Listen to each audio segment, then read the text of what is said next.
തകർച്ച വരുമോ, നഷ്ടപ്പെട്ടു പോകുമോ, നിന്ദിക്കപ്പെടുമോ, തലകുനിക്കേണ്ടി വരുമോ, സകലതും പരാജയപ്പെട്ടു പോകുമോ? ഇരുൾ അടഞ്ഞ വഴികളിൽ തിരുനാളമാകുവാൻ ഇന്നത്തെ ചിന്ത. 127 സങ്കീർത്തനം കേവലം 5 വചനങ്ങൾ മാത്രമുള്ള അനുഗ്രഹിക്കപ്പെട്ട ഒരു സങ്കീർത്തനം. ഈ സങ്കീർത്തനം ദൈവത്തെ കൂടാതെ ദൈവം നോക്കുമില്ലെങ്കിൽ, ദൈവം പണിയുമില്ലെങ്കിൽ, ദൈവം കാവൽ ചെയ്യുന്നില്ലെങ്കിൽ മനുഷ്യൻ്റെ പ്രയത്നമെല്ലാം അത് വൃഥാവാണ്, അത് നിഷ്പ്രയോജനമാണ് എന്ന് മാനവ രാശിയോട് വിളിച്ചു പറയുന്ന ഒരു വലിയ പ്രബോധന വാക്യമാണ് ഈ 127 സങ്കീർത്തനത്തിനകത്ത് പരിശുദ്ധാത്മാവ് ഉൾക്കൊള്ളിച്ചിരിക്കുന്നത്. ഒരു ഭവനം നന്നായി പോകുന്നത് ദൈവം ആ ഭവനത്തിനകത്ത് വസിക്കുമ്പോഴാണ്. ഒരു പട്ടണം കാവൽ ചെയ്യപ്പെടുന്നത് പടയാളികളുടെ ജാഗ്രത കൊണ്ടല്ല, ദൈവം ആ പട്ടണത്തെ സംരക്ഷിക്കുന്നത് കൊണ്ടാണ്. അപ്പോൾ ഈ കാര്യങ്ങൾ സങ്കീർത്തനക്കാരൻ എടുത്തെഴുതുമ്പോൾ അവിടെ അദ്ദേഹം ഊന്നി പറയുന്ന കാര്യം, നമുക്ക് തരുന്ന മുന്നറിയിപ്പ്, ദൈവം കാര്യങ്ങൾ ചെയ്യുന്നു. ദൈവം കാര്യങ്ങൾ ചെയ്യുന്നത് കൊണ്ട് അതിൽ മറ്റാർക്കും ചോദ്യം ചെയ്യപ്പെടാത്ത വിധത്തിൽ അത് മനോഹരമായിരിക്കും. അതിൽ ന്യൂനതകൾ കാണില്ല. യാതൊരു അപാകതകളും ദൈവം ചെയ്യുന്ന കാര്യത്തിൽ, നമ്മോടുള്ള ബന്ധത്തിൽ, തൻ്റെ ഭക്തന്മാരോടുള്ള ബന്ധത്തിൽ, ജീവന കാര്യങ്ങളിൽ, നാം ആയിരിക്കുന്ന മേഖലയിൽ, നമ്മെ ഫലമേൽപ്പിച്ച സകല പ്രവർത്തനങ്ങളിൽ, നാം നിർവഹിക്കുന്ന ഏത് കാര്യ പരിപാടികളിലും അതിന് യാതൊരുവിധ പ്രശ്നങ്ങളൊന്നും വരാതെ അത് സകലവും ശുഭകരമായി ദൈവം ചെയ്യുന്നു എന്നുള്ള ഒരു കാര്യം കൂടെ സങ്കീർത്തനക്കാരൻ നമ്മെ ഓർപ്പിക്കുകയാണ്. അതിലൊരു വാക്യം വളരെ അർത്ഥവത്തായൊരു വാക്യമാണ്. അത് മാത്രമാണ് ഞാൻ ഊന്നൽ കൊടുത്ത് സംസാരിക്കുക.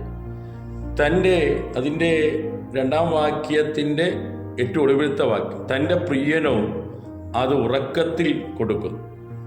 അപ്പോൾ പലരും പകൽ വേളകളിൽ കഠിനപ്രയത്നം ചെയ്ത് അധ്വാനിച്ച് സ്വന്തം ബുദ്ധി, സ്വന്തം ആരോഗ്യം, സ്വന്തം പ്രയത്നം ഒക്കെ ചെയ്ത് പരിശ്രമിച്ചിട്ട് സാധ്യമാകാത്തത്, രാത്രി നാം നിദ്രയിൽ ആണ്ട് കിടക്കുമ്പോൾ, നമ്മൾ ഉറക്കത്തിൽ അതിൻ്റെ ആഴത്തിൽ കിടക്കുമ്പോൾ ദൈവം നമുക്ക് വേണ്ടി പ്രവർത്തിക്കുന്നു എന്നുള്ളതാണ് ഈ സങ്കീർത്തനക്കാരൻ നമ്മെ ഓർപ്പിക്കുന്നത്.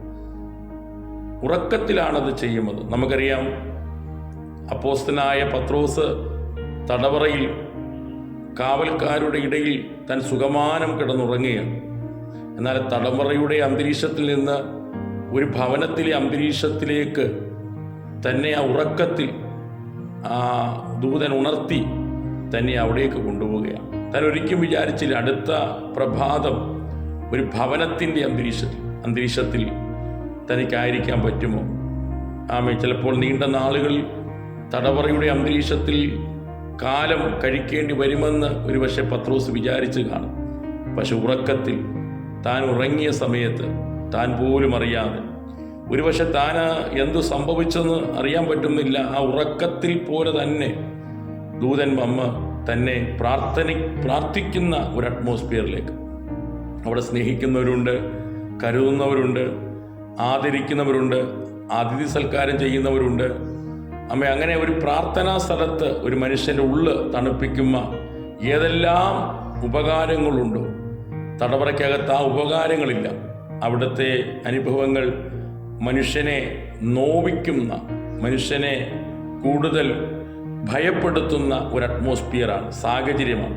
എന്നാൽ ഉറക്കത്തിൽ ദൂതൻ മറ്റൊരു ഭവനത്തിലിൻ്റെ ആത്മസാന്നിധ്യമുള്ള, ആനന്ദമുള്ള, തമ്മിൽ ഭാരങ്ങളെ ചുമക്കുവാൻ കഴിയുന്ന, ആത്മവിശ്വാസമുള്ള ഒരു ഭവനത്തിങ്കിലേക്ക് പത്രോസിനെ ഉറക്കത്തിൽ മാറ്റിയെങ്കിൽ, നമുക്കറിയാം, അഹരോനോടും മോശയോടും വിശപ്പിൻ്റെ പേരിൽ ഇസ്രായേൽ മക്കൾ പിറുപിറുക്കുമ്പോൾ അവർ രാത്രിയിൽ ഉറങ്ങി.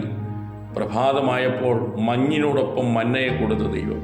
അവരാരും അതിനുവേണ്ടി അധ്വാനിച്ചില്ല. മോശ പോലും ഒരുപക്ഷെ അറിഞ്ഞു കാണില്ല. പക്ഷെ പ്രഭാതമായപ്പോൾ മഞ്ഞ് പെയ്തു, അതിനോടൊപ്പം മന്നയും പെയ്തു.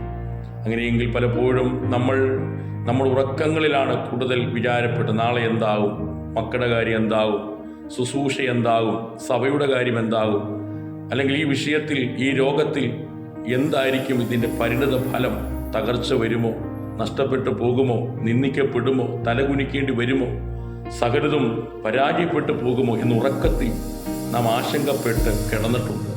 പക്ഷെ ആ ഉറക്കത്തിൻ്റെ വേദനയിൽ നാം നിദ്രയിലേക്ക് ആണ്ടുപോയപ്പോൾ കർത്താവ് ഉറങ്ങിയില്ല. കർത്താവ് നമുക്ക് വേണ്ടി ആ ഉറക്കത്തിൽ അടുത്ത പ്രഭാതത്തിൽ നമ്മൾ ഭയപ്പെട്ട വിഷയത്തിന് നമ്മെ സമാധാനപ്പെടുത്തുവാനുള്ളത് ദൈവം ചെയ്തുകൊണ്ടിരിക്കുകയായിരുന്നു. അതുകൊണ്ട് പ്രിയമുള്ളവരെ, യഹോവ നമ്മോടുകൂടെയുണ്ട്. നമുക്ക് ചെയ്യുവാൻ കഴിയാത്തത് ദൈവം നമുക്ക് വേണ്ടി ചെയ്യുന്നു. നമുക്ക് പണിയുവാൻ കഴിയാത്തത് ദൈവം നമുക്ക് വേണ്ടി പണിയുന്നു. നമുക്ക് കാവൽ ചെയ്യുവാൻ കഴിയാത്തത് ദൈവം നമ്മെ സംരക്ഷിക്കുന്നു.